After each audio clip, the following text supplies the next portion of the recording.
اور پھر دیکھتے ہیں کہ وہ انہوں نے صحیح کیا کہ نہیں کیا. جس طرح سے امام آقا سلطان محمد شاہ نے ہمیں سمجھایا کہ تم اپنی نفس کو خود ڈاکٹر بن کے ٹٹولو ہر رات کو کہ میں نے آج کیسے اعمال کیے ہیں. تو جب صوفی میں خیال لگانا ہے تو خیال کا مطلب یہ نہیں ہے کہ آپ علامہ اقبال بن کے بیٹھ جائیں کہ آپ سوچ رہے ہیں خیال کریں اور خیال پہ کہیں بھی جا رہا ہے. یہ بات نہیں ہو رہی ہے.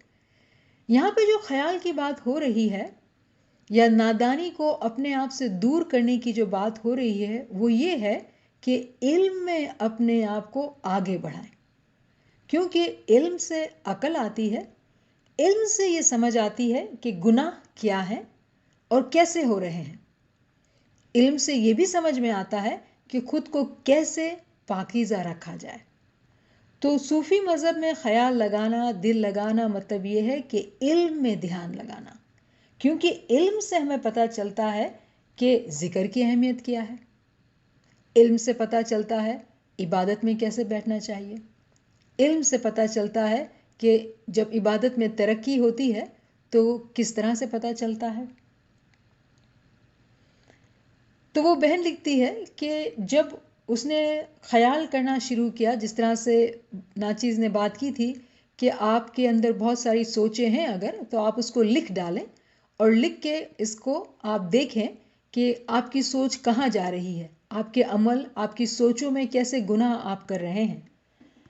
تو وہ بہن کہتی ہے کہ اس کے دماغ میں اتنی سوچیں تھیں اور ہم خاندانوں میں رہتے ہیں، بہت سارے مسائل ہوتے ہیں جس میں ہمیں بہت سارے دکھ بھی ملتے ہیں، تکلیف بھی ہوتی ہے. تو وہ کہتی ہے کہ جب وہ لکھتی گئی تو اس کے اندر جو ہے بہت شدت سے دکھ پیدا ہوا، کیونکہ وہ دکھ کی گلیوں میں چلی گئی اور اس کے اندر غصہ، نفرت اور بہت سارے ایسے خیالات آئے جو اس کو بہت زیادہ اس سے دکھ ہوا. تو اس کا کہنا یہ تھا کہ یہ تو کوئی اچھی بات نہیں کہ دوبارہ ہم برے خیال کریں. علم سے ہم اس بات کو سمجھتے ہیں کہ ہمارے جو گناہ ہوتے ہیں وہ سوچوں میں ہوتے ہیں. اگر ہم ان سوچوں سے ڈیل نہیں کرتے ہیں، یعنی کہ کیا سوچ ہے اور کیوں آ رہی ہے، تو وہ سوچ جو ہے شیطان پہچان لیتا ہے کہ یہ ہماری کمزوری ہے.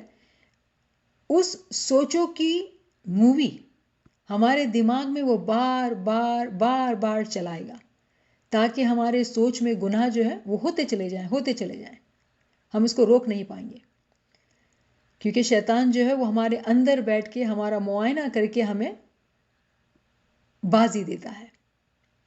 اس لیے جب ہم ان چیزوں کو لکھتے ہیں تو ہو سکتا ہے کہ ہمارے دل میں دکھ آئے، لیکن اس وقت جو دکھ ہوگا اس کو ہم گناہ نہیں کریں گے، کیونکہ آپ کسی سے شیئر نہیں کر رہے ہیں. وہ بات آپ لکھ رہے ہیں اور آپ لکھ کے دیکھ رہے ہیں کہ مجھے اس بات سے تکلیف ہوئی، الحمدللہ میں اس شخص کو، اس فیملی ممبر کو معاف کرتی ہوں.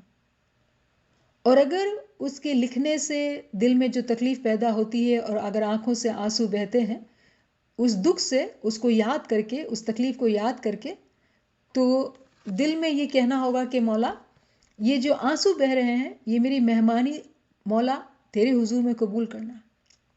اس بھائی کو، اس بہن کو، دوست کو، جس نے بھی فیملی میں جو بھی تکلیف دی مجھے، میں ان تمام کو معاف کرتی ہوں. لیکن جو گریہ زاری، جو میری دکھ سے میرے آنسو گر رہے ہیں، جو بھی میرے دل کو مجھے تکلیف پہنچی ہے، یہ جو آنسو ہے یہ میری مہمانی ہے مولا. تمام کی روحانی ترقی کرنا اور ساتھ ساتھ اس ناچیز کی بھی کچھ ترقی کرنا. تو اس کا یہ لکھنا جو ہے وہ عبادت میں شامل ہو جائے گا. اس ایکسرسائز کو کرنے سے آپ کو شیطان کے چنگل سے آزادی مل جائے گی. شیطان کا جو آپ پر پاور تھا کہ وہ بار بار آپ کے دماغ میں دہراتا ہے ان سوچوں کو، ان باتوں کو جس سے آپ کو تکلیف ہوتی ہے اور آپ اس بھائی یا بہن کے لیے برا سوچتے ہیں، بار بار اس گناہ میں ملوث ہوتے ہیں. اس ایکسرسائز سے فائدہ یہ ہوگا کہ آپ اس دکھ کو ریلیز کر دیں گے، اس کو دل سے باہر نکال دیں گے. خوب گریہ وزاری ہوگی، بہت اچھی بات ہے، بہت خوشی کی بات ہے. گریہ زاری کریں، سجدے کریں، مولا سے معافی مانگے کہ مولا اگر اس فیملی ممبر نے مجھے یہ دکھ دیا ہے تو ہو سکتا ہے ناچی سے بھی کچھ دکھ ہوا ہوگا، مجھے بھی معاف کرنا. یہ فیملی ممبر مجھے تو کچھ نہیں کہتا ہے، میں ہی یاد کر رہی ہوں اور دل میں دکھ کر رہی ہوں، مولا میں ان کو معاف کرتی ہوں، مولا ان کے دلوں میں کشادگی دینا کہ یہ مجھے بھی معاف کریں۔ اس طرح سے اس ایکسرسائز سے دل کی صفائی ہو جائے گی، اور اس وقت جو بھی آپ سوچ رہے ہیں، آپ کی نیت جو ہے ان کی بری باتوں کو یاد کرنا نہیں ہے، آپ کی نیت ہے کہ ان چیزوں کو جان کے پہچان کے اپنے دل سے نکال دینا ہے۔ تو ہمیں یاد ہوگا کہ ہر عمل کا دار و مدار نیت پر ہوتا ہے۔